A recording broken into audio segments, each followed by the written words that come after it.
بسم اللہ الرحمن الرحیم۔ سورہ اعراف تلاوت کی گئی ہے۔ اس سورہ مبارکہ کی 206 آیات ہیں اور 24 رکوع ہیں۔ اس سورہ مبارکہ کے آغاز میں اللہ تبارک و تعالی نے قرآن پاک کے نزول کا ذکر فرمایا اور جناب رسول اللہ صلی اللہ تعالی علیہ وسلم کو تسلی دی کہ آپ اپنے دل کو تنگ نہ کریں اور پریشان نہ ہوں۔ ہر پیغمبر کی اس طرح نافرمانی کی گئی اور ان کی بات کو نہ مانا گیا۔ اس کے بعد کئی بستیوں کا ذکر فرمایا جن کو اللہ تعالیٰ نے تباہ فرما دیا پیغمبر کی بات نہ ماننے کی وجہ سے۔ اس کے بعد اللہ تعالیٰ نے آخرت کا ایک خاص معاملہ ذکر فرمایا والوزن یومئذ الحق، قیامت کے دن جو وزن اعمال ہوگا یہ حق ہے، اس میں کوئی شبہ نہیں، تمام اعمال کو تولا جائے گا۔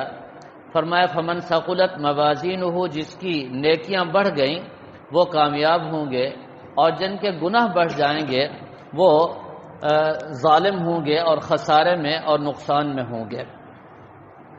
اس سورہ مبارکہ کو اعراف اس لیے کہتے ہیں کہ جنت اور جہنم کے درمیان ایک مقام ہے جس کا نام اعراف ہے، چونکہ اس کا ذکر بھی اس سورہ مبارکہ میں آنے والا ہے، اس لیے اس سورہ مبارکہ کو اعراف بھی کہتے ہیں۔ اس کے بعد اللہ تعالیٰ نے حضرت آدم علیہ السلام کی تخلیق کا ذکر فرمایا اور شیطان کو بھی اللہ تعالیٰ نے پیدا کیا۔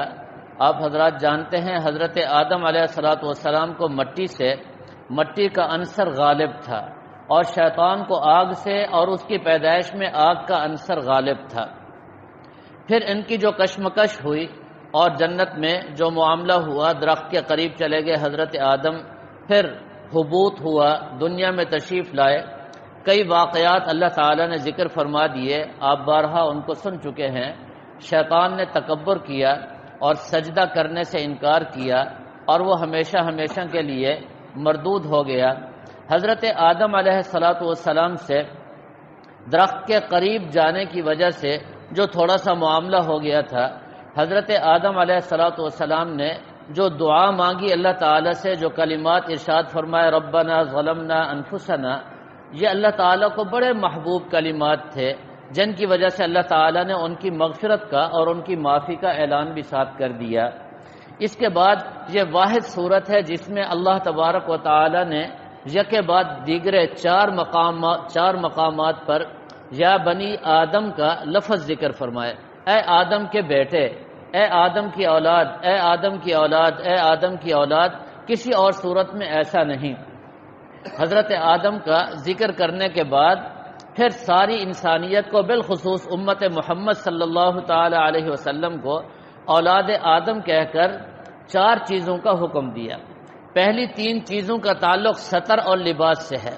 یا بنی آدم قد انزلنا علیکم لباسا یواری سوآتکم وریشا، اے اولاد آدم ہم نے آپ کے لیے لباس اتارا ہے، یہ تمہارے لیے زیب و زینت کا سبب بھی ہے اور اس سے اعضائے شرم چھپائے بھی جاتے ہیں۔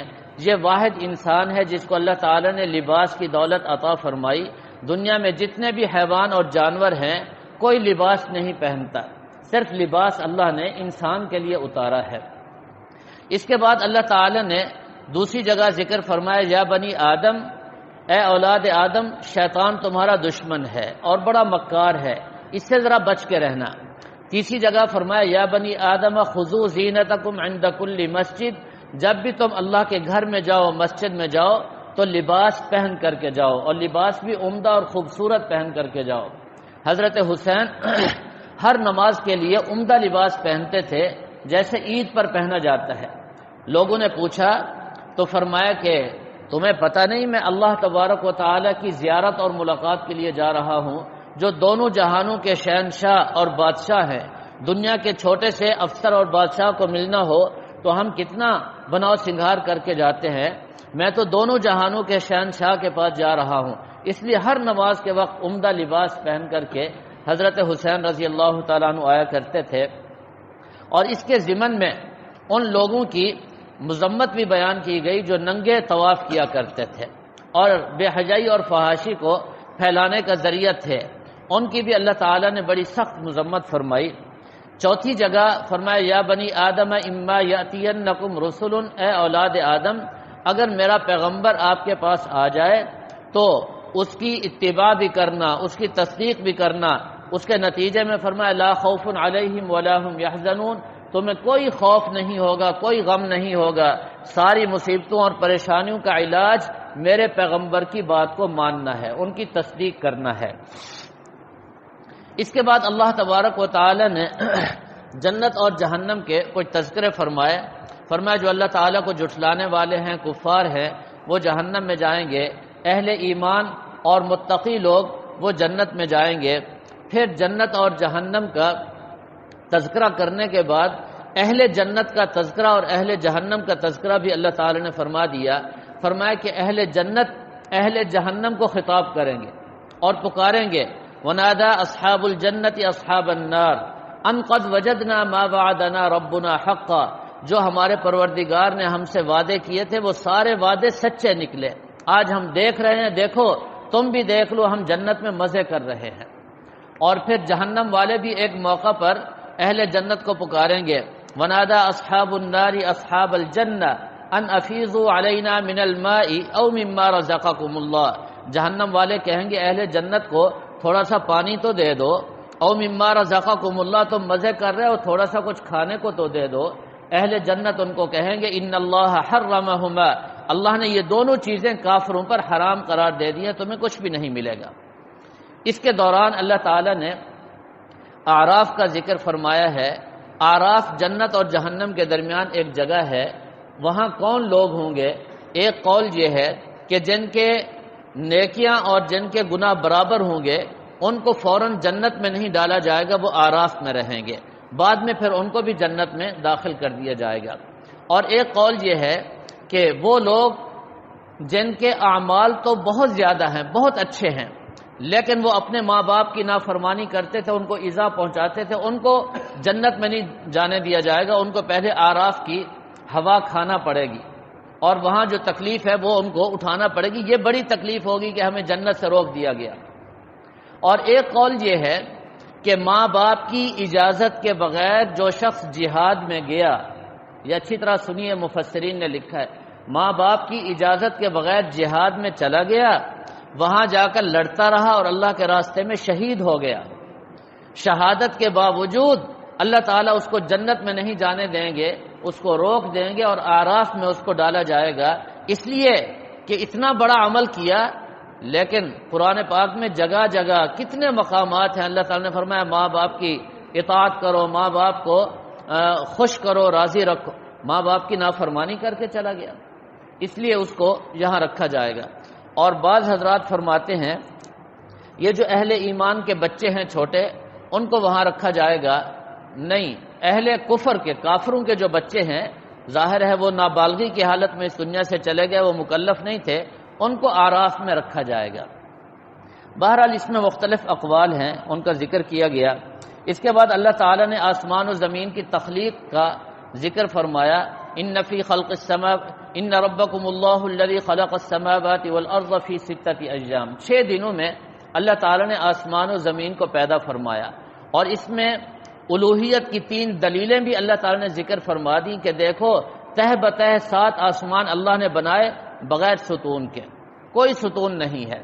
پھر اللہ تعالیٰ نے زمین کو بچھا دیا اور اس میں کتنے انعامات اور نعمتیں، اور آسمان پر چاند، سورج، ستارے، فضا میں دیکھو یہ کیسے گھوم رہے ہیں، یہ سب اللہ تعالیٰ کی قدرت ہے اور اللہ تعالیٰ کا نظام ہے۔ اس کے بعد فرمایا ادعوا ربکم تضرعا وخفیہ، جب بھی تم دعا کرو تضرعا گڑ گڑا کر، خفیہ اور آہستہ۔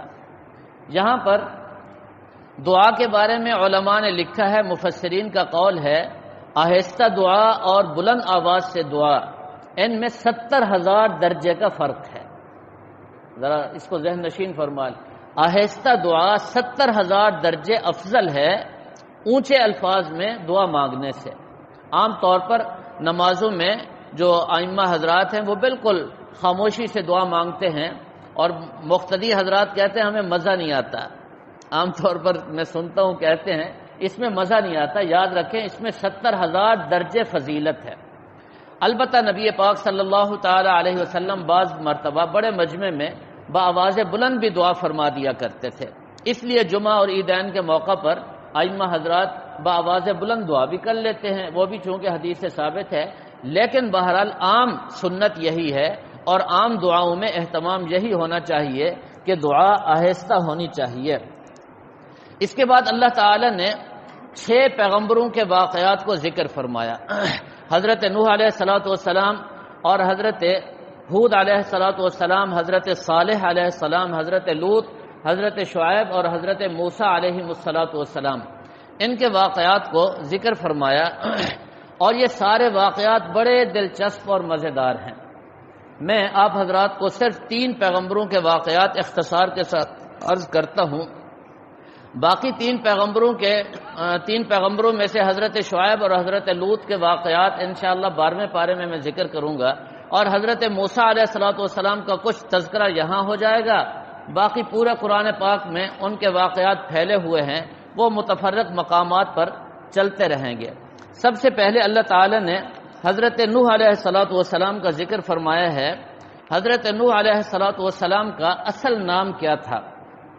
امام بغوی رحمہ اللہ تعالی فرماتے ہیں حضرت نوح کا اصل نام شاکر تھا یا یشکر تھا، اور اسی طرح فرماتے ہیں سکن، یہ حضرت نوح علیہ السلام کا اصل نام تھا۔ یہ 3 قول ہیں، جبکہ امام سیوطی رحمہ اللہ تعالی بڑی تحقیق کے بعد فرماتے ہیں حضرت نوح علیہ السلام کا اصل نام عبد الغفار تھا۔ پھر ان کو نوح کیوں کہا جاتا ہے؟ نوح کا معنی ہے نوحہ کرنے والے، بہت زیادہ رونے والے، یہ نوح کا معنی ہے لفظی۔ اس کی وجہ یہ ہے، صحیح حدیث میں آتا ہے، روایت میں آتا ہے، ایک مرتبہ کتا جا رہا تھا، حضرت نوح علیہ السلام نے اس کو دیکھا تو وہ عیب دار تھا، اچھا نہ لگا۔ حضرت نوح علیہ السلام نے اس کو فرما دیا کہ یہ کتا بہت برا ہے۔ اللہ تعالی نے کتے کو زبان دے دی، وہ کہنے لگا نوح جو نام تھا اصل عبد الغفار، مجھے یہ بتاؤ کہ میں نے اپنے آپ کو خود بنایا ہے یا میرا خالق کوئی اور ہے؟ بس کتے نے جب یہ جملہ بولا تو حضرت نوح علیہ السلام گر پڑے اور بے ہوش ہو گئے۔ اس کے بعد ہمیشہ روتے رہے اس جملے پر کہ میں نے کتے کو یہ جملہ کیوں کہا۔ کثرت سے رونے کی وجہ سے ان کا لقب پڑ گیا نوح۔ ایک قول تو یہ ہے، اور دوسرا قول اس میں یہ ہے کہ حضرت نوح علیہ السلام اپنی قوم کے لیے بہت زیادہ گریہ فرماتے تھے، بہت زیادہ روتے تھے کہ میری قوم ہدایت پر آ جائے، ایمان لے آئے۔ اپنی قوم کی وجہ سے بہت زیادہ رونے کی وجہ سے ان کو نوح کہا جاتا تھا۔ حضرت نوح علیہ السلام کی نبوت کا جو زمانہ ہے وہ 950 سال ہے۔ 40 سال یا 50 سال کی عمر میں آپ کو نبوت ملی، 40 سال یہ ہو گئے، یہ کتنے ہو گئے جی؟ 990۔ 40 سال کی عمر میں نبوت ملی، اور پھر نبوت کے بعد یعنی جب قوم ہلاک ہو گئی تو اس کے بعد بھی 450 سال زندہ رہے۔ حضرت نوح علیہ السلام کی مکمل عمر جو مفسرین لکھتے ہیں وہ 1450 سال ہے۔ 1450 یا 1440 سال آپ کی مکمل عمر ہے۔ حضرت نوح علیہ السلام نے اپنی قوم کے لیے بڑی کوششیں فرمائیں، اور قوم نے بھی بڑی ہٹ دھرمی اور ضد کا معاملہ کیا۔ بالآخر حضرت نوح علیہ السلام نے ان کے لیے بد دعا فرمائی، اللہ تعالیٰ نے کشتی تیار کرنے کا حکم دیا۔ حضرت نوح علیہ السلام نے جو کشتی تیار فرمائی اس میں ایک قول کے مطابق 40 مرد اور 40 عورتیں تھیں، اور ایک قول یہ ہے کہ 10 مرد تھے، اور تیسرا قول یہ ہے کہ حضرت نوح علیہ السلام کے 3 بیٹے تھے، سام، حام اور یافس، اور ان کی ایک بیوی تھی۔ گویا کہ یہ 6 لوگ تھے حضرت نوح علیہ السلام کے ساتھ۔ اس کے علاوہ باقی جانور بھی تھے، ہر قسم کا جوڑا جوڑا وہ اس کشتی میں تھے۔ باقی ساری دنیا میں جو بھی تھے سب ہلاک ہو گئے، تباہ ہو گئے، اللہ تعالیٰ نے ان کو نیست و نابود فرما دیا۔ یہ مختصراً حضرت نوح علیہ السلام کا واقعہ ہے۔ اس کے بعد وَإِلَىٰ عَادٍ أَخَاهُمْ هُودًا، اللہ تعالیٰ نے قبیلہ عاد کی طرف حضرت ہود علیہ السلام کو مبعوث فرمایا۔ حضرت نوح علیہ السلام کے بارے میں ایک بات یہ بھی میں عرض کر دوں، جو ابھی واقعہ ان کا گزرا ہے، یہ 10ویں پشت پر ان کا نسب حضرت آدم علیہ السلام سے جا کر کے ملتا ہے، گویا کہ 10ویں باپ تھے حضرت آدم، اور چوتھی پشت پر حضرت ادریس علیہ السلام ان کے والد تھے، اور ان کا جو عام طور پر لقب لکھا جاتا ہے کتابوں میں وہ ہے اخنوخ۔ حضرت ادریس علیہ السلام ایک قول کے مطابق یہ بھی، بلکہ صحیح قول کے مطابق یہ بھی پیغمبر تھے، اللہ تعالیٰ کے نبی تھے۔ ان کے واقعات انشاءاللہ، بڑا عجیب واقعہ ہے حضرت ادریس علیہ السلام کا، آپ سن کر حیران ہوں گے، وہ انشاءاللہ میں 16ویں پارے میں عرض کروں گا۔ بہرحال حضرت ادریس علیہ السلام وہ پیغمبر ہیں جنہوں نے سب سے پہلے قلم سے لکھنا شروع کیا، اس سے پہلے قلم کا وجود نہیں تھا دنیا میں، سب سے پہلے قلم حضرت ادریس علیہ السلام نے استعمال فرمائی۔ میں عرض کر رہا تھا حضرت ہود، ان کا سلسلہ نسب کو جس طرح ہے، ہود بن عبداللہ بن رباح، یہ بھی حضرت نوح علیہ السلام کے بیٹے سام کی اولاد میں سے تھے۔ حضرت ہود ان کا اصل نام عابر تھا، حضرت ہود کا اصل نام عابر تھا، اور ان کی والدہ محترمہ کا نام مکعبہ تھا، مکعبہ بنت عویلم، یہ ان کی والدہ محترمہ تھی۔ حضرت ہود علیہ السلام کی پیشانی پر جناب رسول اللہ صلی اللہ تعالی علیہ وسلم کا نور چمکتا تھا، اور دنیا دیکھ کر حیران ہو جاتی تھی۔ چنانچہ دنیا میں سب سے زیادہ امت میں سے سب سے زیادہ تعظیم کرنے والی امت حضرت ہود کو ملی۔ حضرت ہود کے اس نور کی وجہ سے اور اس چمک کی وجہ سے قوم ان پر فدا ہو جاتی تھی، فریفتہ ہو جاتی تھی، اور ان کی بے حد تعظیم کی جاتی تھی۔ بہرحال قوم یہ بھی کہتی تھی کہ وحدہ لا شریک کی یہ عبادت کرنے والے ہیں اور یہ بتوں کو توڑنے والے ہیں، ان کے چہرے اور پیشانی کا نور بتا رہا ہے یہ دنیا میں کوئی نہ کوئی انقلاب برپا کریں گے۔ اللہ تعالی نے 40 سال کی عمر میں ان کو نبوت عطا فرمائی۔ انہوں نے بھی اپنی قوم کو بڑا سمجھایا، قوم کو ڈرایا، قوم کے سرداروں نے اور قوم کے وڈیروں نے آپ کی کوئی بات نہیں مانی اور آپ کو بہت زیادہ اذیتیں اور تکلیفیں پہنچائیں۔ بہرحال حضرت ہود علیہ السلام حضر موت ایک شہر ہے، وہاں ان کا انتقال ہوا، اور وہاں ایک سرخ ٹیلہ ہے، وہاں پر ان کی قبر آج بھی موجود ہے۔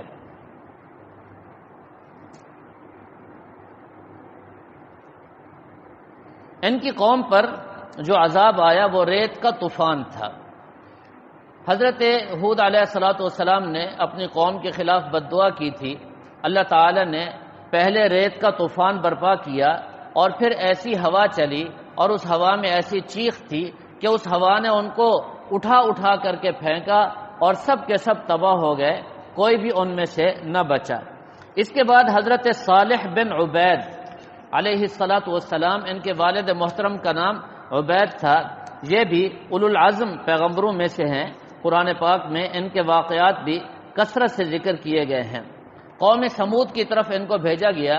سمود کا معنی آپ حضرات جانتے ہیں، یعنی ایسی جگہ جہاں پانی نہ ہو، یا ایسے لوگ جو پانی سے محروم ہوں۔ حجاز اور شام کے درمیان یہ علاقہ ہے، اور اس قوم کی عمریں بہت لمبی تھی۔ چنانچہ کتابوں میں لکھا ہے یہ قوم مکان تراشتے تھے پہاڑوں میں، بڑے مضبوط مکان بناتے تھے، ان کے مکان گر کر ختم ہو جاتے تھے، یہ زندہ رہتے تھے۔ مکان کو بنانے والا وہ زندہ رہتا تھا، اور اتنے مضبوط مکان وہ منہدم ہو جاتے تھے، اتنا لمبا زمانہ گزر جاتا تھا۔ اس سے آپ اندازہ فرمائیں ان کی کتنی لمبی عمریں تھیں۔ قوم کو دعوت دی، لا الہ الا اللہ کی طرف بلایا، اللہ کو ایک مان لو، لیکن قوم نہ مانی، بڑی ضدی قوم تھی۔ ایک فرمائش کر بیٹھی قوم، بڑی عجیب فرمائش تھی۔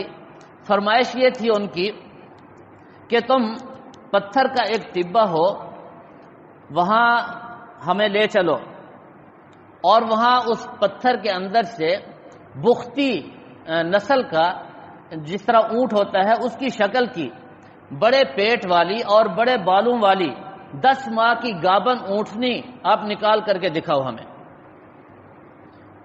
اگر آپ نے یہ کارنامہ سر انجام دے دیا تو ہم مان جائیں گے، ورنہ ہم نہیں مانیں گے۔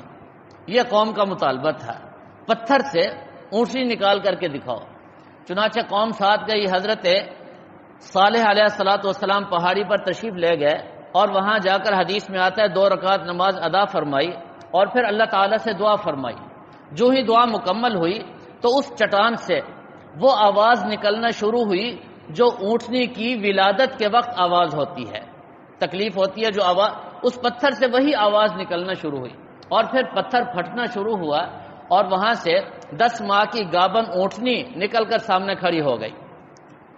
اب بتاؤ جی کون مانتا ہے؟ اب قوم 2 حصوں میں بٹ گئی، ان میں حضرت جندع بن عمر اور اس کا پورا قبیلہ یہ تو مان گئے اور کلمہ پڑھ لیا، ہم مسلمان ہو گئے، لیکن ان کے علاوہ باقی جو لوگ تھے، خاص طور پر زواب نامی ایک شخص تھا، اس نے بڑی مخالفت کی، حضرت صالح علیہ السلام کو بڑی اذیتیں پہنچائی۔ اب حضرت صالح علیہ السلام نے اصول اور ضابطہ یہ فرما دیا کہ ایک دن یہ اونٹنی پانی پیے گی اور ایک دن یہ ساری قوم پانی پیے گی۔ پانی کا فقدان تھا، ثمود کہتے اس کو ہے نا جہاں پانی نہ ہو، وہ ایک آدھ کنواں تھا اور یہ اونٹنی جب پانی پینے کے لیے جاتی تھی تو ایک قطرہ بھی نہیں بچاتی تھی۔ یہ دائیں بائیں سونے والوں کو بھی ذرا جگاتے رہیں، بڑی کام کی باتیں ہیں، سو گئے تو کیا فائدہ جی، تھوڑی دیر کے لیے جاگ جائیں جی۔ آپ حضرات کو دیکھ کر مجھے بھی نیند آتی ہے جی، اللہ اکبر۔ آپ حضرات تھوڑا سا ہاتھ لگائیں گے تو اٹھتے رہیں گے ساتھی، توجہ چاہیے، یہ راتیں بڑی قیمتی ہے جی، مسجد میں گزر جائے وقت تو بہت اچھا ہے۔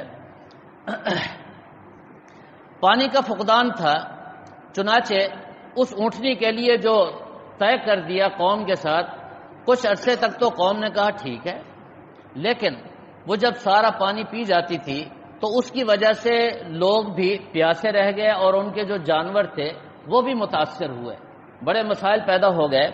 چنانچہ زواب نامی شخص نے مخالفت کی انتہا کر دی اور پھر سب سے بڑھ کر اس کی بیوی تھی جس کا نام تھا عنیزہ۔ عنیزہ بڑی عمر کی تھی، بوڑھی تھی، اس کی بیٹیاں تھیں، 8 10 12 بیٹیاں تھیں اور ہر بیٹی ایک سے بڑھ کر ایک حسین تھی۔ اور دوسری عورت جس کا نام تھا صدوف، یہ مختار نامی شخص کی بیٹی تھی۔ یہ 2 عورتیں صدوف اور عنیزہ یہ 2 کھڑی ہو گئی اور انہوں نے یہ طے کر لیا کہ ہم نے اس اونٹنی کو قتل کرنا ہے۔ حضرت صالح علیہ السلام نے فرمایا تھا ناقۃ اللہ، یہ اللہ کی اونٹنی ہے، اس کا احترام کرنا ہے، تم نے بڑے مطالبے کیے ہیں اور تمہارے مطالبے پر اللہ نے اس کو عطا فرمایا ہے، اس کا بڑا خیال رکھنا۔ پھر اس کا بچہ بھی پیدا ہو گیا۔ چنانچہ صدوف اور عنیزہ خاتون نے منصوبہ بندی اس طرح کی، یہ جو صدوف تھی یہ بہت زیادہ اپنے اس علاقے میں سب سے زیادہ حسین اور خوبصورت تھی اور نوجوان تھی۔ اس نے ایک شخص کو تیار کیا جس کا نام تھا حباب، اس کو تیار کیا اور کہا کہ تم اس اونٹنی کو قتل کرو، میں تمہارے لیے حاضر ہوں۔ بس وہ پاگل ہو گیا، اس نے کہا واہ، اتنی حسین و جمیل عورت ملتی ہے، اس اونٹنی کو قتل کرنا کیا مشکل ہے۔ ادھر عنیزہ نے ایک اور شخص کو تیار کیا، اس کو کہا جس کا نام تھا قزاوین، اس کو کہا کہ تم اس اونٹنی کو قتل کرو، میری جتنی بیٹیاں ہیں ایک سے بڑھ کر ایک حسین ہے، جس بیٹی پر تم ہاتھ رکھو گے وہ تمہاری۔ اب یہ 2 بدبخت کھڑے ہو گئے، حباب اور قزاوین یا اس طرح کا تلفظ ہے، یہ 2 کھڑے ہو گئے اور جا کر کے انہوں نے اس اونٹنی کو قتل کر دیا۔ پہلے اس کو نیزہ مارا، اس کی ٹانگ کٹی اور پھر اس کو مار دیا۔ اب حضرت صالح علیہ السلام کو جب پتہ چلا تو فرمایا کہ اس کے بچے کو تلاش کرو۔ اس اونٹنی کا جو بچہ تھا وہ فوراً بھاگ کر ایک پہاڑ کے اوپر چلا گیا۔ وہ پہاڑ بہت اونچا تھا، کوئی وہاں جا نہیں سکتا تھا، بڑے پریشان ہوئے۔ حضرت صالح علیہ السلام نے ان کو ڈرایا کہ تم نے اللہ تعالیٰ کی اونٹنی کے ساتھ جو زیادتی کی ہے اب تم بچ نہیں سکو گے۔ چنانچہ حضرت صالح علیہ السلام تشریف لے گئے اور وہاں اس اونٹنی کے بچے کو دیکھا۔ حدیث میں آتا ہے وہ اونٹنی کا بچہ حضرت صالح کو دیکھ کر خوب رویا، رونے کے بعد اس نے 3 چیخیں ماری اور ہر چیخ بڑی عجیب تھی۔ حضرت صالح علیہ الصلوۃ والسلام اس اونٹنی کے بچے سے مل کر جب اپنی قوم کے پاس آئے اور اپنی قوم کو آ کر کے بتایا کہ اس اونٹنی کے بچے نے 3 چیخیں ماری ہیں، پہلی چیخ اس نے جو ماری ہے اس کا مطلب یہ تھا کہ 3 دن کی تمہیں مہلت ہے اور 3 دن کے بعد تم پر عذاب آنے والا ہے۔ اس پر بھی قوم نے مذاق اڑایا کہ دیکھو ایسے مولوی ملا باتیں کرتے ہیں، جی ان کو کیا پتہ، ہم تو بڑے ترقی یافتہ لوگ ہیں، ہم نے یہ کر دیا وہ کر دیا۔ لیکن حضرت صالح علیہ الصلوۃ والسلام نے ان کو فرمایا کہ مونس کی صبح، مونس اس وقت کہتے تھے جمعرات کے دن کو، اس کی صبح فرمایا تمہارے سب کے چہرے زرد ہو جائیں گے، اور فرمایا عروبہ کو، عروبہ جمعہ کے دن کو کہا جاتا تھا، فرمایا کہ تمہارے چہرے سرخ ہو جائیں گے، اور فرمایا کہ ہفتے کے دن تمہارے سب کے چہرے کالے سیاہ ہو جائیں گے، اور جب اتوار کا دن آئے گا تو فرمایا بس اللہ تعالیٰ کا عذاب آ جائے گا۔ قوم کو یہ بات سمجھ میں نہ آئی، لیکن جب جمعرات کا دن آئے تو سب کے چہرے زرد ہو گئے، جمعہ کے دن سرخ ہو گئے، اور ہفتے کے دن سب کالے سیاہ ہو گئے، اور اتوار کے دن اللہ تبارک و تعالیٰ کا بڑا سخت عذاب آیا۔ اس دوران جب ان کے چہرے متغیر ہونا شروع ہوئے تو قوم نے کہا کہ چلو منصوبہ بناتے ہیں، صالح کو قتل کرتے ہیں، اس نے کوئی تماشا بنا رکھا ہے، جب یہ قتل ہو جائے گا تو بس ہماری جان چھوٹ جائے گی، ہم سب بچ جائیں گے۔ بدبختی دیکھو نا جی، ماننے کی طرف نہیں آئے کہ صالح کی بات کو مان لیں اللہ کا عذاب آ جائے گا، نہیں، پھر انہوں نے منصوبہ بندی کی حضرت صالح کو کون قتل کرے گا۔ چنانچہ انہوں نے کچھ لوگوں کی تشکیل کی اور وہ حضرت صالح کو قتل کرنے کے لیے ان کے گھر پر آئے۔ حدیث میں آتا ہے فرشتے اللہ تعالیٰ نے بھیجے، ایک ایک بندے کو فرشتوں نے پتھر مار مار کر کے ہلاک کر دیا۔ حضرت صالح علیہ الصلوۃ والسلام محفوظ رہے۔ اس کے بعد اگلے دن حضرت صالح علیہ الصلوۃ والسلام اپنی قوم یعنی جو مسلمان تھے ان کو لے کر شام کی طرف چلے گئے اور وہاں قیام پذیر ہو گئے۔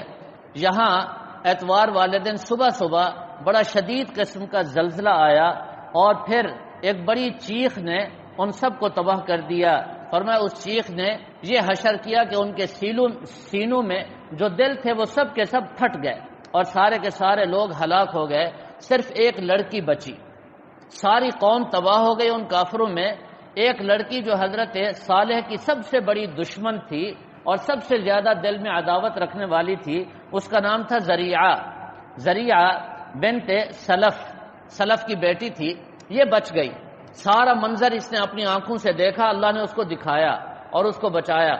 جب سب تباہ ہو گئے، پوری بستی گویا کہ ملیا میٹ ہو گئی، تو یہ ذریعہ وہاں سے نکلی، وادی قرا میں پہنچی۔ وادی قرا میں جب پہنچی تو وہاں لوگوں کو سارا قصہ اس نے سنایا کہ ایسے ایسے زلزلہ آیا، پھر یہ ہوا، پھر سب ہلاک ہو گئے اور میں بچ گئی۔ اور وہاں بیٹھ کر اس نے پانی مانگا اور پانی پینے سے پہلے پھر اس نے حضرت صالح علیہ الصلوۃ والسلام کے بارے میں ایک بری بات زبان سے نکالی، بس پانی پیتے ہوئے اس کا دل بھی پھٹ گیا، وہ بھی وہاں پر ہلاک ہو گئی۔ قصہ ختم ہوا، یہ سارے کے سارے لوگ وہاں ہلاک ہو گئے، ان میں سے کوئی بھی نہیں بچا۔ اس کے بعد اللہ تعالی نے حضرت لوط علیہ الصلوۃ والسلام کا قصہ ذکر کیا، حضرت شعیب کا میں نے عرض کیا میں بعد میں ذکر کروں گا۔ اس کے بعد حضرت موسیٰ علیہ الصلوۃ والسلام کا واقعہ کچھ تفصیل کے ساتھ ذکر کیا گیا۔ حضرت موسیٰ علیہ الصلوۃ والسلام نے مشہور واقعہ ہے جب عصا جو معجزہ اللہ نے ان کو عطا فرمایا تھا اس کو پھینکا، سانپ بن گیا۔ حدیث میں آتا ہے فرعون نے جب یہ منظر دیکھا تو وہ تخت پر بیٹھا ہوا تھا، ڈر کر وہ بھاگا۔ جب بھاگنے لگا تو اس کو خیال یہ ہوا کہ میں اگر چلا گیا تو یہ ساری قوم پیچھے مسلمان ہو جائے گی، حضرت موسیٰ کو مان لے گی۔ یہ بدبخت پھر واپس آ گیا اور آ کر کے پھر مقابلہ کیا، جادوگروں کو بلایا، بڑا مقابلہ ہوا، جادوگر بھی مسلمان ہو گئے، تفصیل کا وقت نہیں ہے۔ اس کے بعد حضرت موسیٰ علیہ الصلوۃ والسلام اپنی قوم جو فرعونی قوم کے غلام تھے ان کو وہاں سے نکال کر بیت المقدس کی طرف، فلسطین کی طرف لے جانا چاہتے تھے اور ان کو کہہ رہے تھے کہ ان کو تم چھوڑ دو، میں ان کو لے کر کے جاتا ہوں، لیکن فرعون کی جو قوم تھی وہ سب مقابلے پر اتر آئے، چھوڑنے کے لیے تیار نہ ہوئے۔ حضرت موسیٰ علیہ الصلوۃ والسلام نے پھر ان کے خلاف جہاد کا بھی فیصلہ کیا، لڑائی کا بھی فیصلہ کیا، اس کی تفصیل میں تھوڑا سا آگے چل کر عرض کرتا ہوں۔ حضرت موسیٰ علیہ السلام نے تنگ آ کر ان کے خلاف بد دعا کی. اللہ تعالی نے سب سے پہلے جو عذاب ان پر بھیجا فَأَرْسَلْنَا عَلَيْهِمُ الطُّوفَانَ، طوفان کا عذاب آیا، اور یہ طوفان اتنا سخت تھا کہ ان کی کوئی چیز بھی نہیں بچی. اللہ تعالی نے ان سب کو ان کی جو چیزیں تھیں، پانی اتنا آ گیا طوفان کہ یہ سارے لوگ پانی میں تیر رہے تھے، گھر کیا باہر کیا کوئی جگہ بھی بچی ہوئی نہیں تھی. آپس میں کہنے لگے اب ہم بچ نہیں سکتے، موسیٰ کے پاس جاؤ، اس کو کہو یہ دعا کرے تو معاملہ ہمارا ٹھیک ہوگا. حضرت موسیٰ کے پاس آ گئے، پورا ہفتہ اس عذاب میں رہے. حضرت موسیٰ علیہ السلام نے دعا فرمائی، وہ طوفان ختم ہو گیا، بارشیں بند ہو گئیں اور پورا علاقہ سرسبز اور شاداب ہو گیا. حضرت موسیٰ علیہ السلام نے پھر محنت شروع کی، کلمہ پڑھو لا الہ الا اللہ، اللہ کو ایک مانو. لیکن وہ قوم تھی بڑی عجیب، بنی اسرائیل تھے، وہ ماننے کے لیے تیار نہ ہوئے. حضرت موسیٰ علیہ السلام نے تنگ آ کر پھر ان کے لیے بد دعا فرمائی. فَأَرْسَلْنَا عَلَيْهِمُ الطُّوفَانَ وَالْجَرَادَ، ٹڈی دل اللہ نے بھیج دی، ان کے سارے درخت اور کھیتیاں اور باغات سب وہ تباہ کر گئے. پھر چیخے چلائے، حضرت موسیٰ کے پاس آئے، حضرت موسیٰ سے پھر دعا کی درخواست کی. حضرت موسیٰ پیغمبر تو بڑا شفیق ہوتا ہے، دل میں بڑی نرمی ہوتی ہے، دعا کر لی، سب ٹھیک ٹھاک ہو گیا. پھر ان کو کہا جی آؤ مانو کلمہ پڑھو. کہا جی نہیں، وہ تو بس ایسے ہی ہم نے کہا تھا، ہم نے دل سے تھوڑی کہا تھا. پھر حضرت موسیٰ علیہ السلام جوشیلے پیغمبر تھے، غصیلے تھے، پھر غصہ آ گیا، پھر ان کے خلاف بد دعا کی. تو اللہ تعالیٰ سے فَأَرْسَلْنَا عَلَيْهِمُ الطُّوفَانَ وَالْجَرَادَ وَالْقُمَّلَ، پھر اللہ نے چچڑی بھیج دی. وہ ایسی تھی کہ اس نے ان کے غلے جو سنبھالے ہوئے تھے گھروں میں اس سب کو کھا گئے، کچھ بھی نہیں بچا، ایک دانہ بھی نہیں بچا. پھر چیخے اور چلائے یہ کیا ہو گیا جی. پھر توبہ کی، حضرت موسیٰ سے دعا کرائی، عذاب ختم ہو گیا. کچھ عرصے کے بعد پھر حضرت موسیٰ کو غصہ آیا، پھر دعا کی وَالضَّفَادِعَ، اب مینڈک کا عذاب ان کے پاس آ گیا. سالن بنا رہے ہیں، جب اس کو کھولتے ہیں تو اس میں مینڈک. پانی پی رہے ہیں، صاف پانی ہے، لیکن جو ہی منہ کے قریب جاتا ہے مینڈک. اب کیا کریں جی. ایک عورت نے مرد کو کہا تم ایسا کرو، اب میں مرتی ہوں تو منہ میں پانی لے لو، منہ میں براہ راست، گلاس میں نہ ڈالو، اس میں مینڈک آ جاتا ہے، منہ کے ذریعے میرے منہ میں ڈالو. اس نے منہ میں پانی لیا اور منہ کے ذریعے اس کے منہ میں جب ڈالنے لگا تو اس کے منہ میں پانی نہیں گیا، مینڈک چلا گیا. اب مینڈک کا عذاب بڑا سخت عذاب تھا، چیخ رہے تھے. پھر موسیٰ کے پاس آئے، ہماری توبہ ہے جی، معافی ہے جی. بنی اسرائیل والے بڑے عجیب لوگ تھے. حضرت موسیٰ علیہ السلام نے پھر ان کے لیے دعا فرما دی، عذاب ختم ہو گیا. پھر ان کو سمجھایا، دعوت دی، لیکن قوم نے جب نہ مانی اور حضرت موسیٰ تنگ آ گئے تو پھر ان کے لیے بد دعا فرمائی. والدم، اب خون کا عذاب آ گیا. ہر چیز میں خون ہے جی، پانی میں خون، اور جناب کمروں میں خون، روٹی میں خون، ہر چیز میں خون ہی خون تھا. جہاں بھی دیکھو خون ہے جی. جو چیز بھی کھانے لگے وہ کھانے کی چیز خون میں بدل جاتی تھی. تو اللہ تعالی نے ایک ہفتہ یہ عذاب آتے رہے متفرق. جب بھی عذاب آتا تھا وہ ایک ہفتے تک رہتا تھا. ایک ہفتے کے بعد وہ قوم تنگ آ جاتی تھی، پھر حضرت موسیٰ علیہ السلام کے پاس آتی اور وہ ان کے لیے دعا فرماتے تھے. اس کے بعد اللہ تعالی نے حضرت موسیٰ علیہ السلام کا وہ واقعہ ذکر فرمایا جس میں حضرت موسیٰ علیہ السلام نے اللہ تعالی سے درخواست کی، ربی ارینی، اے اللہ میں آپ کو دیکھنا چاہتا ہوں. اللہ تعالی نے فرمایا کہ آپ مجھے نہیں دے سکتے، ولیکن انظر الی الجبل، پہاڑ کو دیکھو. وہاں اللہ تعالیٰ کی تجلی آئی، حضرت موسیٰ علیہ السلام گر کر بے ہوش ہو گئے. حضرت موسیٰ علیہ السلام کو اللہ تعالیٰ کا دیدار ہو سکتا تھا، اس لیے تو حضرت موسیٰ نے مطالبہ کیا. پیغمبر ایسی چیز کا مطالبہ یا ایسی چیز کی دعا نہیں کرتے جو نہ ہو سکے. ہو سکتا تھا لیکن ہوا نہیں. کیوں نہیں ہوا؟ اس کی وجہ مفسرین نے ایک لمبا واقعہ ہے. وہ جس طور پہاڑ پر کھڑے تھے وہاں سے شیطان نے اس پہاڑ کو چیرا اور وہاں سے نکل کر حضرت موسیٰ علیہ السلام کو تھوڑا سا آ کر ایک وسوسہ ڈال دیا. اس وسوسے کی وجہ سے حضرت موسیٰ علیہ السلام کو دیدار نہیں ہوا اللہ تعالیٰ کا. یہ علماء نے، مفسرین نے لکھا ہے. لیکن ہمارے نبی صلی اللہ تعالی علیہ وسلم کو دیدار ہوا اور اللہ تعالیٰ نے آسمانوں پر بلا کر اللہ تعالیٰ نے اپنا دیدار ان کو کرایا. یہ نبی پاک صلی اللہ تعالیٰ علیہ وسلم کو معجزہ ہے. پھر تورات آپ کو ملی اور اس کی تفصیلات اللہ تعالیٰ نے ذکر فرما دی. اس کے بعد حضرت موسیٰ علیہ السلام کا واقعہ چلتا رہا. آخر میں اس سورہ مبارکہ کے اختتام کے قریب بلعام بن باعورہ کا قصہ اللہ تعالیٰ نے بیان فرمایا. جب قوم عمالقہ کے خلاف جہاد کے لیے بنی اسرائیل کو لے کر حضرت موسیٰ علیہ السلام نکلے تو قوم عمالقہ یہ بڑی بدبخت قوم تھی. ان کو پتہ چل گیا کہ موسیٰ آ رہے ہیں اور ہم بچ نہیں سکتے. انہوں نے بلعام بن باعورہ کے پاس جا کر دعا کی درخواست کی.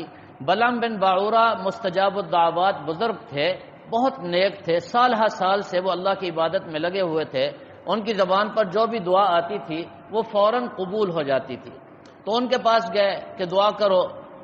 حضرت بلعام بن باعورہ نے کہا کہ میں حضرت موسیٰ علیہ السلام کے خلاف پیغمبر ہیں، کیسے دعا کر سکتا ہوں، میں تو نہیں کرتا. تو قوم نے بڑے ہدیے شدیے پیش کیے. ہمارے ہاں مشہور ہے نا جی، منہ کھائے اور آنکھ شرمائے. جب ہدیے لے لیے تو پھر کہا اچھا جی میں آج استخارہ کروں گا. استخارہ کیا تو استخارے میں صاف صاف نظر آ گیا کہ موسیٰ علیہ السلام ہمارے پیغمبر ہیں، آپ نے ان کے خلاف بد دعا نہیں کرنی. اگلے دن اور ہدیے لے آئے، وہ بڑے ہدیے. کہا اچھا جی وہ رات والا استخارہ تو پتہ نہیں کیا ہوا، آج دوبارہ کروں گا. میں دوبارہ استخارہ کیا تو اس میں کچھ بھی نظر نہیں آیا. پھر کہنے لگے اب اللہ تعالیٰ نے مجھے کوئی اشارہ نہیں کیا، اس کا مطلب ہے کوئی گنجائش ہے. حالانکہ پہلے استخارے میں صاف صاف منع کر دیا گیا تھا نا جی. اب کہتا ہے جی کچھ گنجائش ہے. چلو جی، یہ مستجاب الدعوات تھے، ان کے پاس اسم اعظم تھا، جو بھی دعا کرتے تھے قبول ہو جاتی تھی. قوم کو لے کر یہ نکلے اور وہاں جا کر کے جب یہ دعا کرنے لگے، دعا سے پہلے جس خچر پر تھے وہ خچر چلنے سے انکار کر دیا اس نے، وہ وہیں بیٹھ گیا. یہ اترے اور اس کو مارا. خچر کو اللہ نے زبان دے دی. اس خچر نے کہا بلعام تم کہاں جا رہے ہو، اللہ نے تمہیں منع کیا ہے اور اب اللہ نے مجھے بھی منع کر دیا ہے، وہاں میں جانے کے لیے تیار نہیں ہوں اور تمہیں بھی میں روک رہا ہوں، مت جاؤ. حضرت موسیٰ علیہ السلام کے خلاف بد دعا مت کرو. لیکن یہ زبردستی اس کو مار مار کر کے جانے لگے. جب وہاں پہنچے تو ابھی انہوں نے دعا نہیں کی تھی، دعا کا ارادہ کر لیا تھا. تو اللہ تعالی نے فَمَثَلُهُ كَمَثَلِ الْكَلْبِ ان کو ایسے بنا دیا جیسے کتا. ٹھیک ہے جی. اور ان کی زبان کتے کی طرح سینے تک لٹک گئی اور یہ ہانپ رہے تھے جیسے کتا زبان نکال کر ہانپتا ہے. ان کی ساری بزرگی اور سب کچھ ختم ہو گیا. اس کے بعد یہ کہنے لگے اپنی قوم کو کہ دیکھو اب میں تمہیں ایک صورت بتاتا ہوں موسیٰ علیہ السلام اور اس کی قوم سے، اگر تم بچنا چاہتے ہو. بتاؤ جی. کا صورت یہ ہے کہ تم اپنے علاقے سے جو حسین اور خوبصورت لڑکیاں ہیں ان کو تیار کرو، بناؤ سنگھار کرو، ان کو زیب و زینت کراؤ اور ان کو لے جاؤ وہاں جہاں موسیٰ علیہ السلام آئے ہوئے ہیں. وہاں جا کر کے ان کے سامنے پیش کرو اور اپنی لڑکیوں کو سکھا دو کہ اگر ان کو کوئی بلائے تو وہ انکار نہ کریں. اور جو ہی موسیٰ علیہ السلام کی قوم میں سے کسی نے کسی عورت کو دیکھ لیا اور وہ پسند آ گئی اور اس نے منہ کالا کر لیا، بس سمجھ لو تمہارا مسئلہ حل ہو گیا. انہوں نے کہا یہ تو اچھی ترکیب ہے. کنعان کی ایک عورت تھی، بڑی حسین و جمیل تھی. اس وقت کہتے ہیں روئے زمین پر اس جیسی حسینہ عورت نہیں تھی. اس کو تیار کیا اور تیار کر کے اس کو لے گئے. نام میرے ذہن میں نہیں رہا. اس کو بہرحال لے گئے. وہاں زامری نامی ایک شخص تھا. اس نے جو ہی دیکھا تو وہ فریفتہ ہو گیا. اس عورت کے قریب گیا. عورت تو پہلے ہی سکھلائی ہوئی تھی، وہ اس کے قریب ہو گئی. اس کو لے کر حضرت موسیٰ علیہ السلام کے پاس چلا گیا. کہنے لگا موسیٰ دیکھو اللہ نے کیسی حسین عورت مجھے دی ہے، اب یہ مجھے بڑی پسند ہے، مجھے اجازت دے دو. حضرت موسیٰ نے فرمایا اجازت نہیں ہے، یہ تو گناہ ہے. کہا جی تم جو چاہو کرو، میں اس کو لے کے جا رہا ہوں. چنانچہ لے کر کے گیا. خیمے میں جا کر اس نے زنا کیا، منہ کالا کیا. اللہ تعالی نے فوراً طاعون کا عذاب بھیجا. 1 گھنٹے میں 70,000 قوم کے 70,000 بندے مر گئے. وہ اس کا حشر ہوا اور یہ اس قوم کا حشر ہوا. بہرحال اللہ تبارک و تعالی نے اس سورہ مبارکہ میں بڑی تنبیہات فرمائی ہیں پیغمبر کی تعلیمات کو جھٹلانا بھی نہیں چاہیے۔ قرآن اس سورہ مبارکہ کے شروع میں فرمایا اتبعوا اتبعوا، اتباع کرو، اور اس سورہ مبارکہ کے آخر میں بھی اللہ تعالیٰ نے پھر قرآن پاک کا ذکر فرمایا اذا قرئ القرآن فاستمعوا له، جب قرآن پاک پڑھا جائے تو اس کو سنو۔ کب سنتا ہے آدمی؟ جب آواز آتی ہے، جب آواز آئے تو سنو۔ آگے فرمایا وانصتوا، یہ دوسرا لفظ ہے، اس پر غور کریں۔ جب آواز نہ آئے، کون سی نمازوں میں آواز نہیں ہوتی؟ ظہر اور عصر میں، اور باقی نمازوں کی آخری 2 رکعتوں میں جب آواز نہ آئے انصتوا، پھر بھی توجہ رکھو، ٹھیک؟ اذا قرئ القرآن فاستمعوا له وانصتوا لعلکم ترحمون۔ سارے صحابہ کا اتفاق ہے اس بات پر کہ یہ آیت نماز کے بارے میں نازل ہوئی ہے، یہ آیت نماز کے بارے میں نازل ہوئی ہے کہ نماز میں جب قرآن پڑھا جائے، آواز آئے تو سنو، اور جب آواز نہ آئے وانصتوا، تب بھی خاموش رہو۔ امام کے پیچھے پڑھنا جائز نہیں ہے۔ اس پر ایک لطیفہ میں سنا دیتا ہوں آپ کو۔ کچھ علماء امام ابو حنیفہ رحمہ اللہ تعالیٰ کے پاس آئے کہ امام کے پیچھے پڑھنا کیوں منع ہے؟ امام کے پیچھے پڑھنا، سورہ فاتحہ پڑھنی چاہیے، کم از کم سورہ فاتحہ تو پڑھنی چاہیے۔ امام ابو حنیفہ رحمہ اللہ تعالیٰ کے پاس 20-25 لوگ آ گئے۔ جب آئے تو امام ابو حنیفہ رحمہ اللہ تعالیٰ بڑے سمجھدار تھے، فرمایا یہ بتاؤ سب بولیں گے یا ایک بولے گا آپ کی طرف سے؟ سارے بولیں گے یا آپ سب کی طرف سے ایک بولے گا؟ بس جواب ہو گیا۔ تو انہوں نے کہا ایک بولے گا، تو فرمایا جاؤ بحث ختم، مناظرہ ختم، بات ہی ختم ہو گئی۔ ہاں جی بھئی، جب سارے بولنے لگے تو کس کس کی میں سنوں گا اور کیسے سمجھ میں آئے گی؟ تم خود اپنی بات نہیں سمجھ سکو کہ 20 آدمی سارے بیک زبان بولیں تو کیا حشر ہوگا؟ فرمایا کہ ایک نمائندہ ہوتا ہے، الامام ضامن، امام ضامن اور نمائندہ ہے سب کی طرف سے، وہ قرات کرے گا، باقی سب لوگ خاموش ہو کر سنیں گے۔ قرآن پاک احادیث میں 120 احادیث ایسی ہیں جس میں رسول اکرم صلی اللہ علیہ وسلم نے منع فرما دیا امام کے پیچھے پڑھنے سے۔ من کان لہ امام فقراءۃ الامام لہ قراءۃ، جس کا امام ہو امام کی قراءت مقتدی کی قراءت ہے۔ وَإِذَا قَرَأَ الْإِمَامُ فَأَنصِتُوا، جب امام قراءت کرے تو تم چپ رہو۔ حضرت علی رضی اللہ تعالیٰ عنہ فرماتے ہیں جو امام کے پیچھے پڑھے اس کے منہ میں پتھر ڈال دو۔ حضرت ابو ہریرہ فرماتے ہیں جو امام کے پیچھے قرآن پڑھے اس کے منہ میں انگارہ ڈال دو۔ حضرت علی رضی اللہ تعالیٰ عنہ ایک جگہ فرماتے ہیں جو امام کے پیچھے پڑھتا ہے وہ انسان نہیں ہے۔ اس لیے یہ آیت ہمیں بتا رہی ہے کہ امام کے پیچھے قرات نہیں کرنی چاہیے، کوئی بھی نماز ہو خاموش ہو کر توجہ سے اور خشوع اور خضوع کے ساتھ ٹھہرنا چاہیے۔ اللہ تعالی ہم سب کو عمل کرنے کی توفیق